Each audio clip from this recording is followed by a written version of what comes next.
think the difference between evolution and revolution is that one is just faster than the other.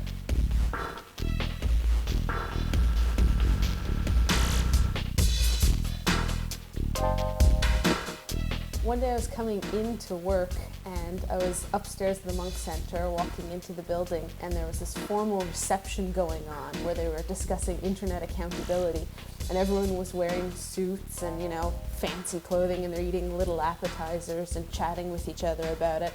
And then I went downstairs into the basement where we work, and I opened up the door to the Citizen Lab, and Nert and Graham are down there listening to some of Nert's heavy rock music and banging their heads away, but they're actually doing the stuff that they're talking about upstairs. They're looking into internet censorship. Everything that's being talked about upstairs, they're really putting into practice and studying it downstairs.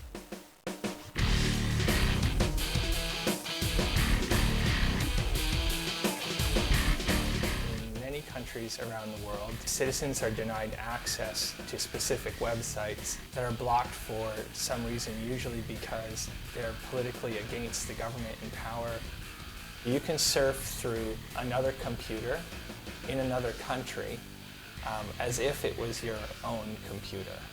We use computers inside countries that filter so we can see what websites we can't get access to. We get our access basically any way that we can within the law. Sometimes Nert will come up with crazy schemes like, you know, let's go to a known terrorist web page and then see all the web pages that they link to and all the web pages that those pages link to, and chart something together and try to see how terrorist networks will work online. And so then I'll write the program that will actually go and do that for him. China blocks more content than anybody else. They block access to websites dealing with the Tiananmen Square massacre. It's not just technical means of blocking access to websites, it's also fear, arrests, and intimidation that's used to create a climate of self-censorship. Publishing content can lead to arrests. With arrests can come tortures and beatings and other really unpleasant things.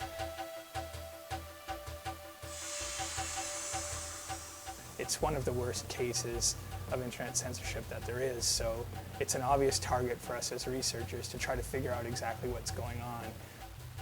When China was blocking Google, Nart coded a Google proxy so that people could set up a method for people to go through their computer and get to Google so they could get full search results. That's activism in a tangible way, as opposed to going out and protesting where you think you might be influencing policy or public perception, but it's very hard to tell. We can actually go into these logs and see that these people have had access to something that they didn't previously. You know, when you start tackling more pressing issues, the resistance level goes up, and so you have to be a little bit more persuasive. Sometimes extreme cases call for extreme measures. We might see an increasing divide between people who favor natural beauty and people who favor technological beauty. As our resources dwindle and our environmental catastrophe increases, we'll need drastically new ways of thinking and social organization to come out of it alive.